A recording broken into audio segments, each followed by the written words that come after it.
이 세상에 내가 못 견딜 추위는 없어. 라고 자부하던 제가 큰 실수를 했습니다. 세상에서 가장 추운 도시에서 자란 제가 한국의 겨울을 두려워할 리가 없었죠. 이것이 제 마지막 자만심이었습니다. 과연 무슨 일이 있었던 걸까요? 시청하시기 전에 좋아요와 구독 부탁드립니다. 혹시 영하 20도의 칼바람이 몰아치는 도시에서 살아보신 적 있나요? 저는 매년 겨울 극한의 추위가 찾아오는 미국 시카고에서 태어나 자랐습니다. 폭설은 기본이고 체감 온도는 영하 30도까지 내려가는 극한의 추위와 사투를 벌이며 살았죠. 근데 말이죠. 제 인생의 터닝포인트가 될 줄도 모르고 시작한 이번 한국 여행이 저를 완전히 뒤흔들어 놓았습니다. 시카고의 혹한을 이겨낸 저는 한국의 겨울을 우습게 생각했거든요. 하지만 이게 웬걸, 제 생각은 완전히 빗나가고 말았습니다. 모든 건 제 절친한 친구 사라의 한마디로 시작됐어요.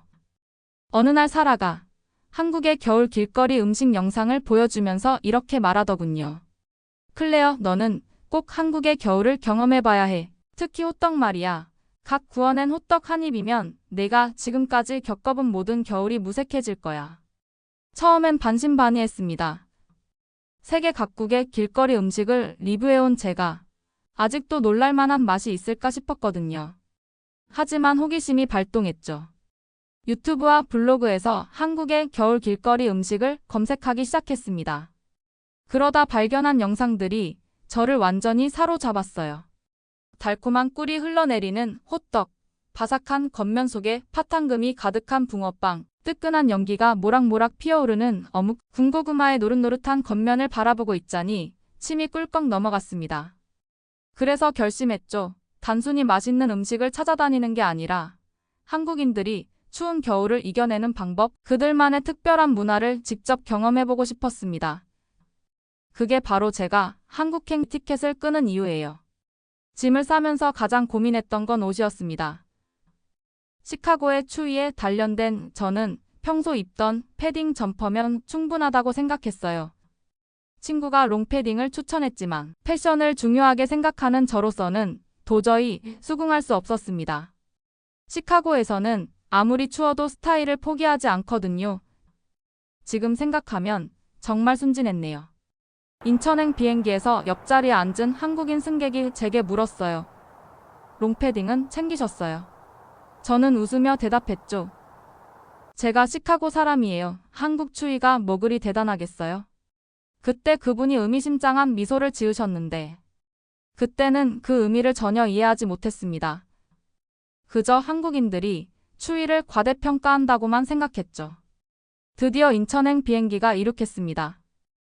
한국을 향한 저의 첫 여정이 시작된 거죠. 창밖으로 보이는 구름을 바라보며 생각했습니다. 과연 한국의 겨울은 어떤 맛과 이야기로 저를 맞이할까? 호기심과 설렘으로 가득 찬 마음으로 긴 비행을 시작했습니다. 드디어 13시간의 긴 비행 끝에 인천공항에 도착했습니다. 입국장으로 향하는 동안 전 여전히 자신만만했죠. 공항 입국장을 지나는 동안 오히려 더웠거든요. 시카고에서 입고 온 패딩이 조금 부담스러울 정도였습니다. 하지만 그건 제 자만심의 마지막 순간이었어요. 공항 자동문이 열리는 그 순간을 절대 잊을 수 없습니다. 자동문이 슉 하고 열렸는데 칼날 같은 바람이 제 얼굴을 강타했어요. 마치 수천 개의 얼음 바늘이 동시에 피부를 파고드는 것 같았죠. 숨이 턱 막혔습니다. 이게 뭐지? 시카고의 추위는 몸을 웅크리게 만들지만 이건 달랐어요. 말 그대로 칼날 같은 바람이 뼛속까지 파고들었습니다. 옆자리 승객의 말이 떠올랐죠. 뼛속까지 파고드는 칼바람이라는 게 이런 거였구나. 택시 승강장으로 가는 짧은 거리가 이렇게 멀게 느껴진 적은 처음이었습니다. 카메라를 꺼내 이 순간을 기록하고 싶었지만 장갑을 벗자마자 손가락이 얼어붙는 것 같았어요. 시카고에서 쓰던 장갑이 마치 종이처럼 무용지물이 됐죠. 그때 택시 승강장에서 믿을 수 없는 광경을 목격했습니다. 사람들이 하나같이 우주복 같은 롱패딩을 입고 있는 거예요. 처음엔 웃음이 나왔어요. 하지만 그 웃음은 오래가지 못했습니다. 바람이 불 때마다 제 재킷은 마치 종이처럼 무력했거든요. 택시기사님께서 제 모습을 보시더니 웃으셨어요. 어디서 오셨어요? 저는 시카고에서 왔다고 자랑스럽게 말씀드렸습니다. 아, 그래서 그렇게 얇게 입고 오셨구나. 한국 겨울 어때요? 너무 춥죠? 저는 그저 웃으며 고개를 끄덕일 수밖에 없었습니다. 시카고의 자존심을 지키고 싶었지만 이미 제 코끝은 얼음장처럼 차가워져 있었으니까요. 서울로 향하는 택시 안에서 저는 계속 밖을 내다봤습니다. 하늘은 시카고와 비교할 수 없을 만큼 맑고 푸르렀어요. 하지만 그 맑은 하늘이 이렇게 매서운 추위를 품고 있을 줄은 몰랐어요. 마치 아름다운 포장 속에 숨겨진 작은 비밀 같았어요. 창밖으로 스쳐 지나가는 풍경을 보며 생각했습니다. 이렇게 매서운 추위 속에서 과연 길거리 음식이 살아남을 수 있을까? 그리고 이런 날씨에 누가 길거리에서 음식을 사 먹을까? 의문이 꼬리에 꼬리를 물었죠. 하지만 시내로 들어설수록 제 의문은 곧 호기심으로 바뀌었습니다. 거리 곳곳에서 하얀 김이 모락모락 피어오르는 게 보였거든요. 정체가 궁금해지더군요. 어떤 곳에선 달콤한 냄새가 코끝을 스치고 지나갔고 또 어떤 곳에선 고소한 향이 바람을 타고 날아왔습니다. 택시기사님의 설명이 제 귀를 사로잡았어요. 저기 보이시죠? 호떡 파는 곳인데 이맘때가 제일 맛있어요. 추운 날. 길거리 음식이 더 맛있는 건 한국의 겨울이 비결이에요. 그 순간 전 깨달았습니다. 이 도시에는 뭔가 특별한 게 있구나 하는 걸요. 한국의 겨울은 단순히 이겨내야 할 계절이 아니었습니다. 오히려 이 매서운 추위가 특별한 맛의 순간을 만들어내는 건 아닐까요? 그리고 그 순간을 더 특별하게 만드는 건 바로 길거리 음식이겠죠. 매서운 칼바람 속에서 피어오르는 저 하얀 연기들, 그리고 그 속에 숨겨진 맛있는 비밀들. 한국의 겨울은 제가 알던 모든 겨울과는 전혀 다른 차원이었습니다.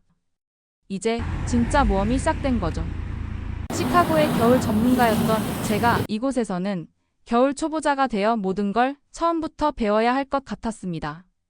그리고 그 첫 수업은 바로 이 칼바람과의 전쟁에서 살아남는 법을 배우는 거겠죠. 제 앞에 펼쳐질 겨울왕국의 비밀이 너무나도 궁금해졌습니다. 드디어 명동에 도착했습니다. 제가 기대하던 한국의 길거리 음식의 천국이죠. 그런데 거리에 발을 내딛는 순간 저는 마치 공상과학 영화의 한 장면에 들어온 것 같은 기분이 들었어요. 거리를 가득 메운 사람들이 하나같이 무릎까지 내려오는 검은 롱패딩을 입고 있었거든요. 마치 SF 영화에 나오는 미래 사회처럼 모든 사람들이 똑같은 옷을 입고 있었습니다. 10대 학생부터 70대 어르신까지 남녀노소를 가리지 않고 전부 검은 롱패딩이었어요. 푸드 블로거로서 세계 각국을 다녀봤지만 이런 광경은 처음이었죠. 솔직히 말씀드리면 처음엔 충격이었습니다. 이게 말로만 듣던 패션 강국. 한국이 맞나? 시카고에서는 영하 20도에도 사람들이 각자의 개성을 살린 패션을 고집하는데 여긴 마치 거대한 펭귄 군단 같았어요. 그래서 전 제 뉴욕 디자이너 브랜드 패딩을 입고 살짝 우쭐했었죠. 그런데 그 우쭐함은 단 10분도 채 가지 못했습니다. 갑자기 불어닥친 칼바람에 제 온몸이 얼어붙기 시작했거든요. 디자인은 예쁜데 바람 한 점 막아주지 못하는 제 패딩이 원망스러워지기 시작했습니다. 그때 문득 주변을 둘러보니 신기한 광경이 눈에 들어왔어요. 롱패딩을 입은 사람들의 표정이 너무나 평온해 보이는 거예요. 칼바람이 불어도 전혀 동요하지 않고 오히려 즐기는 듯한 표정이었죠. 반면 저처럼 일반 패딩을 입은 외국인들만 하나같이 덜덜 떨며 발걸음을 재촉하고 있었습니다.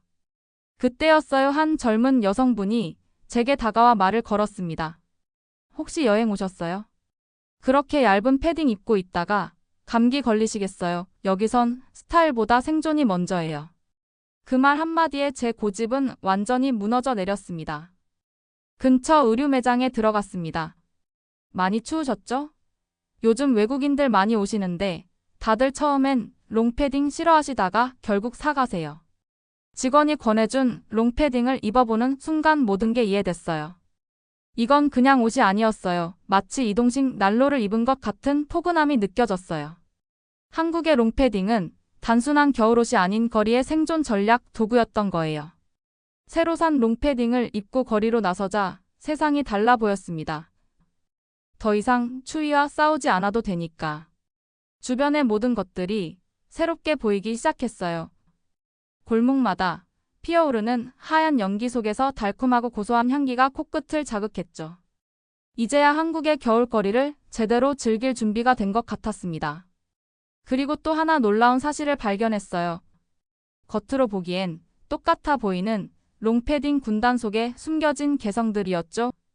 화려한 스카프, 독특한 모자, 다양한 신발과 가방까지 저마다의 스타일을 뽐내고 있더군요. 이제 저도 이 거대한 롱패딩 군단의 새로운 일원이 됐네요. 진정한 여행자는 그곳의 문화를 이해하고 받아들일 줄 알아야 한다는 걸 깨달았습니다. 롱패딩은 단순한 옷이 아닌 한국의 겨울을 이기는 지혜의 상징이었던 거예요. 주머니 속으로 손을 넣으며 미소 지었습니다. 이제 저도 한국의 겨울을 제대로 즐길 준비가 됐어요. 이 따뜻한 롱패딩과 함께라면 어떤 맛있는 모험도 두렵지 않을 것 같습니다. 아, 맞다. 제가 오늘의 교훈을 하나 드릴게요. 한국의 겨울을 제대로 즐기고 싶다면 절대 겉모습만 보고 판단하지 마세요. 그 속에 숨겨진 지혜와 따뜻함을 발견하는 순간, 여러분도 저처럼 이 매력적인 겨울왕국의 진짜 매력에 푹 빠지게 될 테니까요. 하남대문 시장으로 향하는 길, 시장 입구에 들어서자마자 온갖 맛있는 향기가 저를 반겼어요. 마치 마법에 걸린 것처럼 그 향기를 따라가기 시작했죠. 호떡 각 구운 호떡 드세요. 외침 소리를 따라가 보니 사람들이 길게 줄을 서 있었어요. 이 매서운 칼바람 속에서 말이죠. 궁금증이 폭발할 것만 같았습니다. 대체 이 추위 속에 이렇게 많은 사람들을 줄 서게 만드는 호떡의 매력은 뭘까? 드디어 제 차례가 왔습니다. 할머니는 노련한 손놀림으로 반죽을 동그랗게 빚어 기름이 지글지글 끓는 철판 위에 올려놓으셨어요. 그 순간부터 시작된 마법 같은 과정을 지켜보며 저는 완전히 넋을 잃고 말았죠. 지글지글 뜨거운 철판 위에서 반죽이 부풀어 오르기 시작했어요. 그 순간 주변의 모든 소리가 멀어지는 것 같았습니다. 오직 철판 위에서 춤추는 듯한 호떡만이 제 눈앞에 있었죠. 그리고 마침내 그 순간이 왔습니다. 호떡을 제 손에 건네주시는 그 순간까지도 몰랐습니다. 저의 인생 겨울 디저트를 만나게 될 거라는 걸요. 첫 입을 베어 무는 순간 시간이 멈춘 것만 같았습니다. 바삭하고 따뜻한 겉면을 지나 달콤한 시럽이 제 입안에 폭포수처럼 쏟아져 들어왔거든요. 오 마이 갓, 저도 모르게 영어로 감탄사가 터져나왔습니다. 주변 사람들이 빙그레 웃으며 저를 바라봤어요. 은은하게 퍼지는 시나몬 향, 설탕의 달콤함과 견과류의 고소한 맛이 완벽한 하모니를 이루며 춤추는 것 같았어요. 이건 단순한 길거리 음식이 아니었어요. 한국의 겨울을 따뜻하게 만드는 작은 행복이자 마법 같은 순간이었죠. 입안 가득 퍼지는 달콤함과 따스함이 순식간에 추위를 녹여버렸어요. 이제야 알겠습니다. 왜 사람들이 이 칼바람 속에서도 줄을 서서 기다리는지.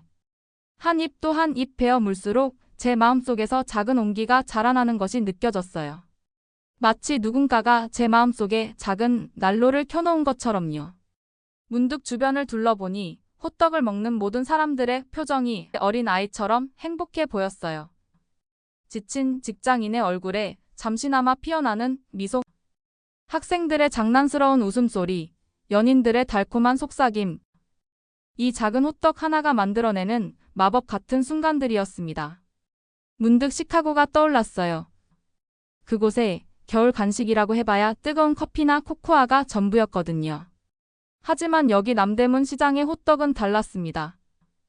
이건 단순한 간식이 아닌 추운 겨울을 이겨내는 한국 사람들만의 특별한 비법이자 작은 행복이었어요. 할머니의 호떡 한 개로 저는 완전히 다른 사람이 되어버렸어요. 이제는 이 매서운 칼바람이 전혀 두렵지 않습니다. 오히려 이 추위가 있었기에 호떡의 따뜻함이 더욱 특별하게 느껴진 것 같아요. 시카고의 영하 20도보다 무서웠던 서울의 칼바람이 이제는 오히려 반갑게 느껴졌죠. 오호떡의 달콤한 여운이 아직 입안에 남아있을 때였어요. 갑자기 하늘에서 눈발이 휘날리기 시작했습니다. 한국의 첫눈을 맞이하는 순간이었죠. 하지만 이 낭만적인 순간도 잠시 눈과 함께 찾아온 칼바람에 체감 온도가 뚝 떨어졌고 저는 거의 빙하시대에 떨어진 것 같은 기분이 들었습니다. 이대로는 안 되겠다 싶어 몸을 녹일 곳을 찾아 거리를 헤매고 있을 때였습니다. 제 코끝을 스치는 특별한 향기에 이끌려 그 향기를 따라가기 시작했습니다. 발걸음을 옮기다 보니 어느새 작은 포장마차 앞에 서 있었어요. 할머니 오늘도 국물 맛이 끝내주네요. 역시 이 맛에 살아요? 그 순간 저는 깨달았습니다. 제 앞에 선 회사원으로 보이는 남성분이 들뜬 목소리로 외쳤어요. 따뜻한 어묵 국물 한 모금 마셔봐요. 몸이 얼어붙었겠네.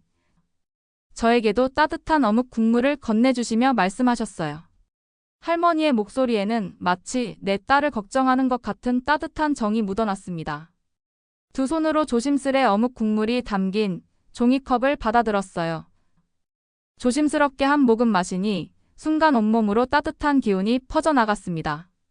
마치 제 몸속에 작은 태양이 떠오른 것 같았어요. 국물에 떠있는 어묵 한 조각을 건져 먹어보았어요. 부드러우면서도 쫄깃한 식감. 거기에 국물이 어우러져 만들어내는 맛의 하모니는 그야말로 환상적이었죠. 이제야 이해가 됐어요. 왜 이렇게 많은 사람들이 이 작은 포장마차 앞에 줄을 서는지. 단순한 허기가 아닌 마음의 양식을 채우러 오는 거였어요. 이 환상적인 맛의 비결이 뭐예요? 제가 물었더니 할머니가 수줍은 미소를 지으며 대답하셨습니다. 비결이 뭐 있나? 매일 아침 정성껏 우려낸 국물에 손님들을 생각하는 마음을 담는 거지. 그 순간 저는 울컥했어요. 시카고의 화려한 레스토랑에서도 느끼지 못했던 감동이 이 작은 포장마차에서 느껴지다니. 이게 바로 한국의 정이구나 싶었죠. 가격은 3,000원 남짓이지만 그 속에 담긴 마음만큼은 그 어떤 값비싼 음식보다 소중했습니다. 오늘 저는 단순히 어묵 국물을 마신 게 아니라 한국의 겨울이 가진 특별한 따뜻함을 배웠어요. 날씨는 추워도 마음만은 뜨거운 이곳에서 새로운 의미의 겨울을 발견했답니다. 이제 저는 알았어요. 한국의 겨울을 이기는 방법은 따뜻한 어묵 국물 한 모금에 있는 게 아니라 그 속에 담긴 따스한 마음 한 줌에 있다는 걸요. 차가운 바람이 불수록 더욱 따뜻해지는 이곳이 바로 진정한 겨울의 매력이 아닐까요? 어느새 해가 저물고 서울의 밤이 찾아왔습니다. 밤 공기는 더욱 매서워졌습니다. 손가락이 얼어붙을 것 같은 순간 반가운 외침이 들렸습니다. 클레어 많이 기다렸지? 퇴근하고 달려온 친구 미나가 미스터리한 미소를 짓고 있었죠. 클레어, 이제 진짜 한국의 겨울 비법을 알려줄게. 찜질방에 가자. 찜질방? 그게 뭐야? 궁금해하는 제게 미나는 웃으며 대답했죠. 곧 알게 될 거야. 근데 마음의 준비는 단단히 해. 왜냐하면 내가 지금까지 경험해 본 적 없는 특별한 세계가 펼쳐질 테니까. 건물에 들어서자마자 첫 번째 미션이 시작됐어요. 신발을 벗으라는 거예요. 그것도 모자라 모든 사람이 똑같은 오렌지색 잠옷 같은 옷을 입고 돌아다니고 있었죠. 마치 어떤 비밀 조직에 들어온 것 같은 기분이었습니다. 안내를 받으며 들어선 곳에서 저는 입을 다물지 못했어요. 한쪽에선 뜨거운 김이 모락모락 피어오르는 방들이 줄지어 있고 다른 쪽에선 사람들이 마치 해변가처럼 편하게 누워 있었거든요. 그 중에서도 가장 신비로워 보이는 건 황토방이었습니다. 미나가 씩 웃으며 말했어요. 자, 이제 진짜 한국식 힐링을 시작해볼까? 황토방으로 들어가는 순간 깜짝 놀랐습니다. 마치 용광로 안에 들어온 것 같은 열기가 저를 덮쳤거든요. 하지만 더 놀라운 건 그 안에 있는 사람들의 모습이었습니다. 마치 해변에서 일광욕이라도 하듯 평온하게 누워 있는 거예요. 심지어 어떤 분은 코까지 골며 주무시고 계셨죠. 이게 도대체 어떻게 가능한 거죠? 5분도 채 버티지 못하고 황토방을 뛰쳐나왔습니다. 땀이 비 오듯 쏟아졌죠. 그런데 이상한 건 그 후에 찾아온 놀라운 변화였습니다. 온몸이 가벼워지면서 묵직했던 피로가 싹 사라지는 기분이 들었어요. 미나가 미소를 지으며 말했습니다. 이제 찜질방의 진짜 매력을 보여줄게. 이거 먹어봐. 처음엔 의아했어요. 땀을 쫙 빼고 나서 달걀이라니. 하지만 한 입 베어 물자마자 저는 완전히 새로운 세계를 발견했습니다. 겉은 쫀득하고 속은 고소한 황금빛 노른자, 거기에 달콤하고 시원한 식혜의 조화라니. 순간 시카고의 모든 미슐랭 레스토랑이 부끄러워질 것 같았죠. 이런 맛있는 조합을 왜 이제야 알게 된 걸까요? 찜질방에서의 시간이 흘러갈수록 더 많은 비밀들을 발견하게 됐어요. 수건으로 양을 만드는 기술부터 황토방 속 최적의 자리 잡는 법까지 찜질복을 입은 채로 TV도 보고 만화책도 읽고 때로는 잠시 눈을 붙이기도 하는 이곳의 묘한 매력에 완전히 빠져들었어요. 한국인들 정말 천재 아닌가요? 이런 완벽한 힐링 공간을 만들어내다니. 시카고였다면 상상도 못했을 거예요. 집 아니면 카페 그게 전부였으니까요. 특히 놀라웠던 건 이곳에서만 느낄 수 있는 특별한 평등이었습니다. 비싼 옷도 화려한 액세서리도 필요 없어요. 모든 사람들이 같은 찜질복을 입고 맨발로 걸으며 같은 공간에서 휴식을 취하는 거죠. 직업도 나이도 잊은 채 그저 따뜻한 겨울 하루를 보내는 곳이었습니다. 저는 확신합니다. 한국의 겨울을 제대로 즐기려면 찜질방은 필수 코스라는 걸요. 매서운 칼바람이 불수록 이곳의 온기는 더욱 특별하게 다가오니까요. 여러분도 한국의 겨울을 경험하신다면 꼭 찜질방을 방문해보세요. 분명 저처럼 이곳의 매력에 푹 빠지게 될 거예요. 아, 그리고 마지막 팁 하나 알려드릴게요. 절대 처음부터 황토방에 도전하지 마세요. 전 아직도 그때의 뜨거운 충격을 잊을 수가 없거든요. 덕분에 한국의 겨울이 주는 특별한 선물을 하나 더 발견하긴 했지만요. 한국에서의 시간이 흘러갈수록 더 많은 매력에 빠져들던 어느 날이었어요. 거리는 평소와 다른 분위기로 가득했습니다. 설날이 다가온다는 설레임이 공기 중에 가득했죠. 시장은 명절 준비로 그 어느 때보다 활기찼고 사람들의 발걸음도 분주해 보였어요. 그때 우연히 들른 전통시장에서 한 할머니와 특별한 인연이 시작됐습니다. 제가 궁금한 듯 지켜보고 있자 할머니께서 웃으시며 말을 걸어주셨어요. 구경만 하지 말고 직접 한번 해볼래? 그렇게 저의 특별한 설날 수업이 시작됐어요. 처음에는 서툴렀지만 할머니의 따뜻한 가르침 덕분에 조금씩 발전해 나갔어요. 김치전을 부치다가 실수로 뒤집기에 실패해서 엉망이 됐을 때도 할머니는 웃으시며 말씀하셨죠. 괜찮아. 내가 처음 전 부칠 때는 이것보다 더 심했어. 할머니의 손놀림은 그야말로 예술이었어요. 반죽을 젓는 순간부터 식용유를 철판에 두르는 타이밍까지. 모든 동작이 수십 년의 세월이 만들어낸 완벽한 안무 같았습니다. 특히 전을 뒤집는 순간의 그 손목 스냅은 올림픽 체조 선수가 부럽지 않을 정도였죠. 어느새 주변에는 구경꾼들이 하나둘 모여들기 시작했어요. 외국인인 제가 한국의 전통 음식을 배우는 모습이 신기했나 봐요. 누군가는 응원의 박수를 보내주고 또 다른 분들은 파이팅을 외쳐주셨죠. 그러다 제가 처음으로 완벽하게 전을 뒤집는데 성공했을 때는 마치 작은 운동장에서 골을 넣은 것처럼 환호성이 터져 나왔습니다. 전을 부치며 할머니는 설날의 풍습도 들려주셨어요. 온 가족이 모여 세배를 하고 떡국을 먹으며 새해를 맞이하는 이야기 덕담을 나누고 윷놀이를 하며 보내는 즐거운 시간들.